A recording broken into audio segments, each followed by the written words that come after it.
नमस्कार, जय हिंद दोस्तों। मैं विकास तंवर एक बार फिर से आप सभी का स्वागत करता हूं एग्जाम टॉक्स में। और आज की इस सेशन में हम बात करने वाले हैं वक्फ अमेंडमेंट बिल 2024 के बारे में, जो कि पार्लियामेंट के द्वारा पास कर दिया गया है और अब एक कानून बन चुका है। तो अब इस कानून के खिलाफ भारत के अलग अलग हिस्सों में क्यों प्रोटेस्ट किया जा रहा है, ऐसे क्या बदलाव सरकार ने किए हैं और आखिरकार ये वक्फ है क्या, और साथ में वक्फ बोर्ड में किस तरीके के बदलाव हुए। इसके अलावा इस वीडियो में ये भी जानने वाले हैं कि इस कानून को लेके पाकिस्तान ने क्या प्रतिक्रिया दी है या क्या रिएक्शन दिया है और भारत ने किस तरीके से जवाब दिया पाकिस्तान को, वो भी हम यहाँ पे डिस्कस करने वाले हैं। तो वीडियो को स्टार्टिंग से लेके एंड तक देखें ताकि हर एक पॉइंट आपको क्लियर हो। सबसे पहले हम यहाँ पे ये जान लेते हैं कि आखिरकार ये वक्फ होता क्या है। अगर मान लो कोई भी मुस्लिम व्यक्ति अपनी प्रॉपर्टी को दान करना चाहता है लोगों की भलाई के लिए, तो अगर वो प्रॉपर्टी दान करता है तो दान करने के बाद अपनी प्रॉपर्टी वापस नहीं ले सकता, और वो सारी की सारी प्रॉपर्टी जो उसने दान करी है वो वक्फ बोर्ड के पास जाएगी और वक्फ बोर्ड जो है इस प्रॉपर्टी को मैनेज करेगा जो इसने दान की है या किसी भी व्यक्ति ने दान की है। अब आपकी प्रॉपर्टी जो है वो लोगों की भलाई के लिए यूज करी जाएगी या मुसलमानों की भलाई के लिए यूज करी जाएगी। जैसे वहां पे मस्जिद बनाई जा सकती है, मदरसा बनाया जा सकता है या कुछ और चीज भी बनाई जा सकती है वक्फ बोर्ड के द्वारा। अब मान लो आपने प्रॉपर्टी दे दी है, अब पहले रूल कुछ अलग थे, अब कुछ रूल अलग हैं। मान लो कोई आदमी दोबारा से चाहे कि मुझे मेरी प्रॉपर्टी चाहिए, तो वो अपनी प्रॉपर्टी नहीं ले सकता। साथ में हमें यह देखने को मिला कि भारत के अलग अलग हिस्सों में इस वक्फ बोर्ड ने क्या किया, क्लेम किया कि ये प्रॉपर्टी वक्फ है।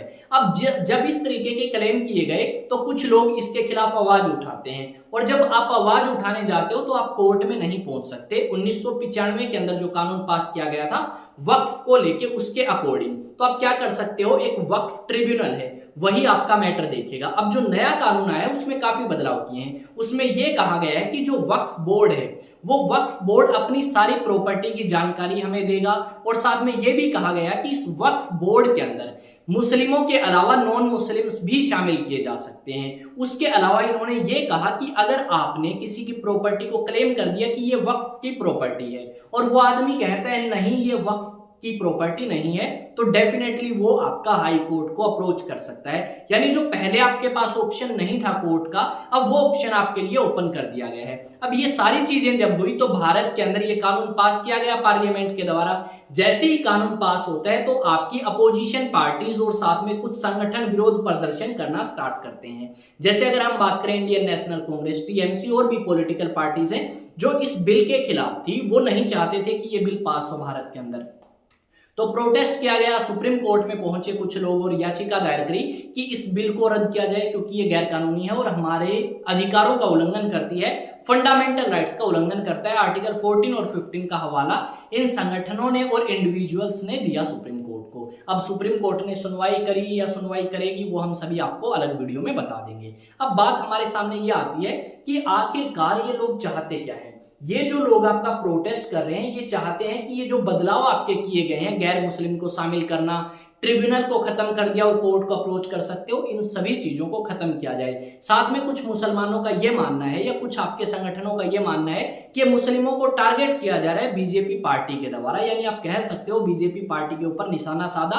और ये चीज हम देखते आ रहे हैं 2014 से, जब से प्रधानमंत्री मोदी ने पावर संभाली है, कि कहीं ना कहीं वो भी आपका इस्लाम को लेके या मुसलमानों को लेके काफी ज्यादा कह सकते हो खिलाफ रहते हैं, या ऐसे कानून पास करते हैं जो कहीं ना कहीं हमें ये नजर आते हैं कि उनके धर्म के खिलाफ हैं या उनके कहीं ना कहीं इंटरनल मैटर में मोदी जो है वो इंटरफेयर कर रहे हैं। चलो ये चीजें एक तरफ रखते हैं, पर आगे आते हैं। आगे क्या हुआ, आगे हमें ये देखने को मिलेगा कि भारत के पश्चिम बंगाल राज्य के अंदर प्रोटेस्ट होते हैं और इन्हीं प्रोटेस्ट के अंदर मुर्शिदाबाद के अंदर 3 लोग मारे जाते हैं और बहुत सारे जख्मी भी हुए।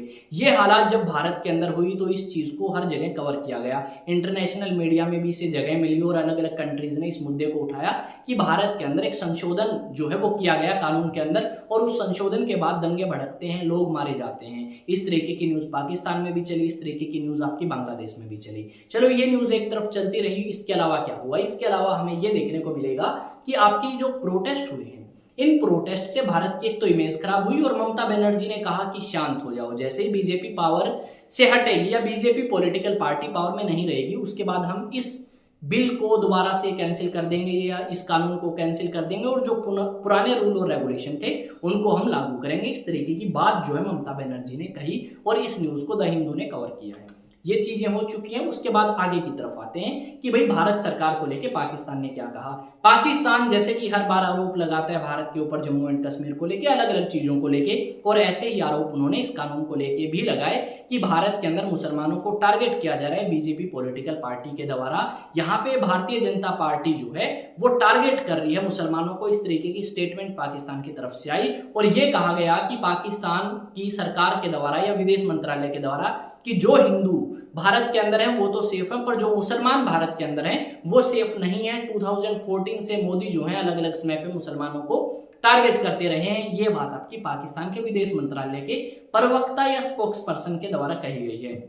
अब हमारे भी विदेश मंत्रालय के स्पोक्स पर्सन हैं रणधीर जायसवाल, उन्होंने भी स्टेटमेंट दी, जवाब दिया इस चीज का और कहा कि पाकिस्तान को इतना ज्यादा अधिकार नहीं है कि वो भारत के इंटरनल मैटर्स के अंदर बोले। और साथ में और भी स्टेटमेंट दी। रणधीर जायसवाल ने कहा कि पाकिस्तान अपने गिरेबान में नहीं झांकता, यानी अपने अंदर नहीं झांकता, अपने बारे में नहीं सोचता कि हम क्या कर रहे हैं, हम किस तरीके से चीजें कर रहे हैं। आतंकवाद यहाँ से स्टार्ट होता है, यहाँ पे जो माइनॉरिटीज हैं पाकिस्तान में उनके ऊपर भी अत्याचार होता है। ये भारत के विदेश मंत्रालय के स्पोक्स पर्सन के द्वारा कहा गया। ये बात हम डेफिनेटली मानते हैं कि पाकिस्तान के अंदर माइनॉरिटीज सेफ नहीं है, जो हिंदू हैं वो सेफ नहीं है, सिख सेफ नहीं है, या बाकी धर्म के लोग जो हैं वो सेफ नहीं है। यहाँ तक कि इस्लाम को फॉलो करने वाले भी पाकिस्तान में तो सेफ हमें नजर नहीं आएंगे। और वही पाकिस्तान बोलता है भारत को कि भारत के अंदर मुस्लिम सेफ नहीं है, भारत के अंदर मुसलमानों के खिलाफ कानून लेके आया गया है, जो आपका अमेंडमेंट बिल जो रिसेंटली 2024 में लेके आए और 25 में से पास कर दिया गया अप्रैल महीने में। ये डेफिनेटली हमें पता था कि बीजेपी पॉलिटिकल पार्टी के पास मेजोरिटी है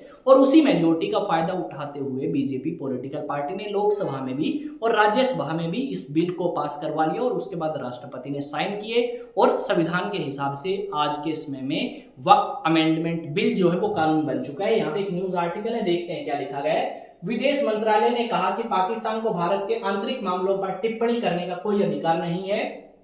जब अल्पसंख्यकों के अधिकारों की रक्षा की बात आती है तो पाकिस्तान को दूसरों को उपदेश देने की बजाय अपने स्वयं को खराब रिकॉर्ड पर गौर करना चाहिए। बात लिखी गई है।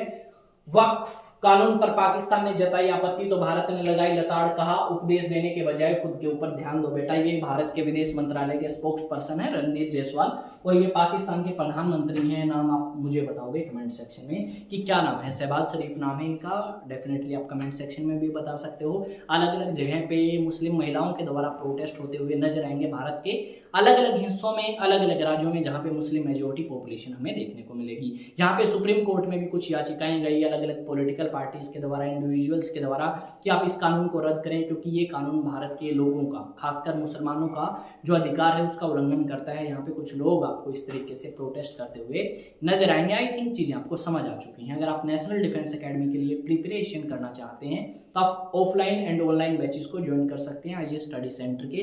यहाँ पे कॉन्टैक्ट नंबर दिया गया है, इस कॉन्टैक्ट पे आप कॉल कर सकते हैं और अधिक जानकारी ले सकते हैं नेशनल डिफेंस एकेडमी के बारे में। रिसेंटली एग्जाम हुआ है 13 अप्रैल को, तो उस क्वेश्चन पेपर को आप देख के एनालाइज कर सकते हैं कि लेवल क्या रहता है नेशनल डिफेंस एकेडमी के एग्जाम का। मिलेंगे नेक्स्ट वीडियो में। जय हिंद, जय भारत। आई थिंक समझ आया होगा आपको वक्फ क्या है, बोर्ड क्या है और साथ में किस तरीके की स्टेटमेंट पाकिस्तान के द्वारा दी गई और कैसी उसके रिस्पॉन्स में भारत ने स्टेटमेंट दी। मिलेंगे नेक्स्ट वीडियो में। जय हिंद, जय भारत।